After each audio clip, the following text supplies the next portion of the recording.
There's something about the woods. They're beautiful, mysterious, and sometimes downright terrifying. I'm going to be doing a little series here about terrifying stories that people have reported from inside the forests and national parks. Today's story is going to be from a search and rescue worker.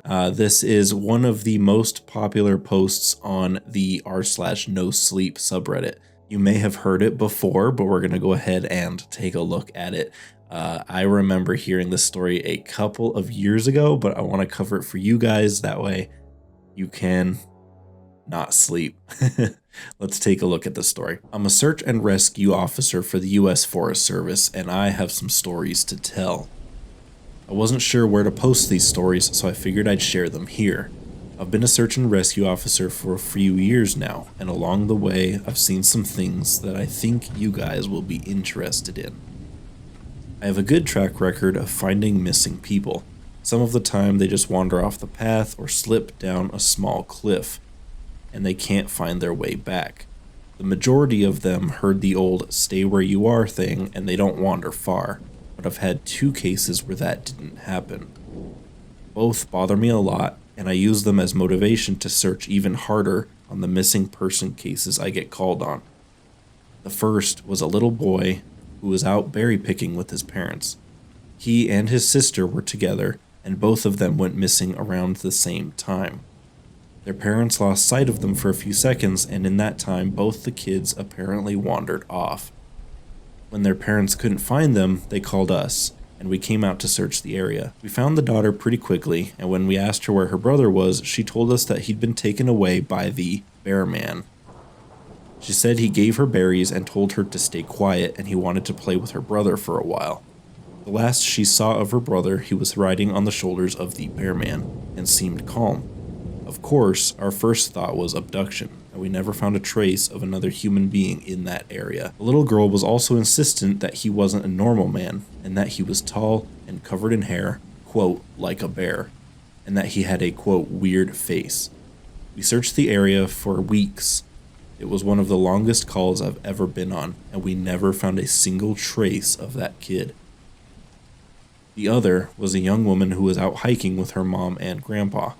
According to the mother, her daughter had climbed a tree to get a better view of the forest, and she'd never come back down.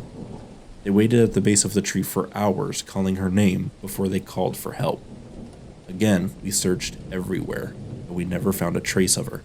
I have no idea where she possibly could have gone, because neither her mother or grandpa saw her come down the tree. A few times, I've been out on my own searching with a canine, and they've tried to lead me straight up cliffs. Not hills, not even rock faces. Straight, sheer cliffs with no possible handholds. It's always baffling, and in those cases, we usually find the person on the other side of the cliff, or miles away from where the canine had led us. I'm sure there's an explanation, but it's sort of strange. One particularly sad case involved the recovery of a body.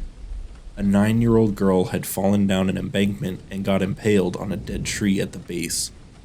It was a complete freak accident, but I'll never forget the sound her mother made when we told her what had happened. She saw the body bag being loaded into the ambulance, and she let out the most haunting, heartbroken wail I've ever heard. It was like her whole life was crashing down around her, and a part of her had died with her daughter. I heard from another search and rescue officer that she killed herself a few weeks after it happened. She couldn't live with the loss of her daughter. I was teamed up with another search and rescue officer because we'd received reports of bears in the area. We were looking for a guy who hadn't come home from a climbing trip when he was supposed to, and we ended up having to do some serious climbing to get where we figured he'd be. We found him trapped in a small crevasse with a broken leg. It was not pleasant. He'd been there almost 2 days, and his leg was obviously infected. We were able to get him into a chopper, and I heard from one of our EMTs that the guy was absolutely inconsolable. He kept talking about how he'd been doing fine, and when he'd gotten to the top, a man had been there. He said the guy had no climbing equipment and was wearing a parka and ski pants. He walked up to the guy, and when the guy turned around, he said he had no face. It was just blank. He freaked out and ended up trying to get off the mountain too fast, which is why he'd fallen. He said he could hear the guy all night, climbing down the mountain and letting out these horrified, muffled screams. That story bothered the hell out of me, and I'm glad I wasn't there to hear it. One of the scariest things I've ever had happen to me involved the search of a young woman who'd gotten separated from her hiking group. We were out until late at night because the dogs had picked up her scent. When he found her, she was curled up under a large, rotten log. She was missing her shoes and pack, and she clearly was in shock. She didn't have any injuries, and we were able to get her to walk with us back to base ops. Along the way, she kept looking back and asking us why the big, tall man with black eyes was following us. We couldn't see anyone, so we just wrote it off as some weird symptom of shock. But the closer we got to base, the more agitated the woman got. She kept asking me to tell him to stop, quote, making faces at her. At one point, she stopped and turned around and started yelling into the forest, saying that she wanted him to leave her alone. She wasn't going to go with him, she said, and she wouldn't give us to him. We finally got her to keep moving, but we started hearing some weird noises coming from all around us. It was almost like coughing, but more rhythmic and deeper. It was almost insect-like. I don't really know how else to describe it. When we were within sight of base ops, the woman turns to me, her eyes about as wide as I can imagine a human could open them. She touches my shoulder and says, quote, "He said to tell you to speed up. He doesn't like looking at the scar on your neck." I have a very small scar on the base of my neck, but it's mostly hidden under my collar, and I have no idea how this woman saw it.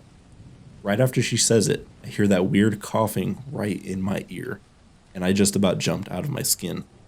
I hustled her to ops, trying not to show how freaked out I was, but I have to say, I was really happy when we left that area that night. This is my last one I'll tell, and it's probably the weirdest story I have. Now, I don't know if this is true in every search and rescue unit, but in mine, it's sort of an unspoken, regular thing we run into. You can try asking about it with other search and rescue officers, but even if they know what you're talking about, they probably won't say anything about it. We've been told not to talk about it by our superiors, and at this point, we've all gotten so used to it that it doesn't even seem weird anymore. On just about every case that we've been really far into the wilderness, I'm talking 30 or 40 miles, at some point we'll find a staircase in the middle of the woods. It's almost like you took the stairs from your house, cut them out, and put them in the forest. I asked about it one time when I saw some, and the other officers just told me not to worry about it, that it was normal. Everyone I asked said the same thing. I wanted to go check them out, but I was told very emphatically that I should never go near any of them. I just sort of ignore them now when I run into them because it happens so frequently. He ends up following up this story by saying, "I have a lot more stories, and I suppose if anyone's interested, I'll tell some more of them tomorrow. If anyone has any theories about the stairs, or if you've seen them too, let me know." Thank you guys for watching. This was a no sleep subreddit story. It's 9 years old and it has 32,000 upvotes, so it's been around a while and it's really creepy. But this is just part one of my creepy encounters in the woods, little series that we're going to be doing. So if this interests you at all, definitely stick around, like the video, subscribe if you want to see more. I also upload my videos to Spotify in case you want them in podcast format. But with that, guys, I appreciate it. Drink water, be safe, and I will see you in the next video.